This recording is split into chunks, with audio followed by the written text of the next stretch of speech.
Hi guys, I'm Nakul Damle. I'm an airline pilot in India and I've been in the aviation industry for the last 15 odd years. Couple of years of flying training and then 13 years with an airline. As an airline pilot, most important is managing the safety and security of the aircraft and the occupants on board. Generally, you have two pilots on board. One is the captain and one is the first officer. The captain is, let's put it in simple terms, he's the boss of the aircraft. The buck stops at him and all the decision making rests on his shoulders. The first officer is there to assist him in all the other duties. Few of the duties that the first officer has, one being non-flying duties. That includes talking to air traffic control, maintaining navigation logs, and also in the event of an emergency, he comes in as second in command. That is, he takes over controls, manages the aircraft in the absence of the captain, or if the captain is incapacitated, for example. As you watch the video, I'm sure you'll have a lot of questions in your mind. Do drop a comment below, and we'll get back to you as soon as we can.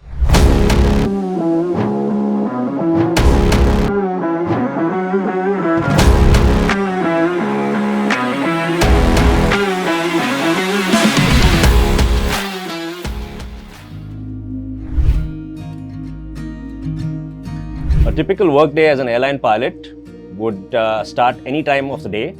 You could start at 2 in the morning or 2 in the afternoon. And generally the day would last from anywhere from 10 to 12 hours.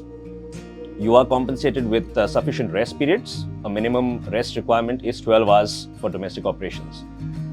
For domestic operations, an airline pilot would generally have 3 to 4 sectors. By sectors, I mean you'd be flying from place A to place B to place C. It's not necessary you'd come back to your home base. You could have to spend the night out at another city. You could be out of base for anywhere between 2 to 6 days in the week. Now, coming to the side of international operations, the operations get a little more complex there. You have bigger aircrafts, more number of crew. You're flying to different destinations abroad, flying across different time zones for that matter. So the rest period now has to increase as well. You would be out of base for probably 3 to 6 days in that situation, depending on where you're flying. You could be flying from the Middle East, for example, to the US or to Australia, and you would have to spend 2 nights there as rest, which would include basically 6 days out of your base. Or you could have a comfortable flight where you're doing a short sector to Mumbai and back to the Middle East, and you're back home. Talking of the qualifications that are required in this field, let me start with the basics. You need to start off with a 10+2 science background, which is mandatory. And moving on from there, then you get into the specifics of the airline field. Now, in the airline field, you apply basically to one of the flying schools, either in India or abroad. The course typically is for a year to a year and a half. During this course, you'd start ending up with a commercial pilot license, or a CPL in short. Before that, you'd have the student pilot license, followed by a private pilot license and then a commercial pilot license. To keep it simple, the commercial pilot license enables you to get a job.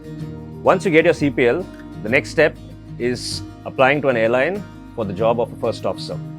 As you gain experience as a first officer in an airline and build up your hours, you need a minimum of 1,500 flying hours on that particular aircraft and another license called an Airline Transport Pilot License, or ATPL in short. This license enables you to upgrade to a captain's post. To hit the nail on the head, teamwork is absolutely of the essence. You're going to be working with 1,000 to 1,500 pilots. You'd fly with one first officer today, another one tomorrow, and you'd probably see them after a year or two. At a desk job, or say in the IT industry for that matter, you'd have 30 to 50 members on your team. And you'd have to work with them in synergy for the rest of the year, which is fairly straightforward as compared to dealing with 1,000 people odd in the year. Another important aspect in this is the decision making. Safety is paramount in this field. So the outcome of a good decision ensures a safe flight. You need to work as a team and come up with great decisions that ensure everybody on board is safe. Physical fitness and mental fitness is another aspect in this industry, which is taken very seriously. We have medical requirements every year which we have to pass, otherwise you lose the ratings and your license. So being physically fit, being mentally fit is the onus of the pilot. You have long working hours, you have change of time zones and minimum rest periods. And you need to juggle your time in all of this to ensure you are physically and mentally fit. Typically, as you pass out of flying school, you get a CPL in hand, you apply for a job at an airline. In India, unfortunately, we don't have the concept of charter companies, or even if we do have them, they're limited in number. The norm abroad is basically you get out of flying school, get a job as an instructor or as a charter pilot. You build your hours on smaller aircrafts, twin engine aircrafts with a seating capacity of 8 to 10, and then progress on to the regional carriers, which are smaller jets with 50 to 70 seater capacity. As you get more experience on these jets, then you progress on to the medium-sized jets. Typically in India, we've got the Airbus 320s, the Boeing 737s, which are turbine engine aircrafts, and get most of your experience on these.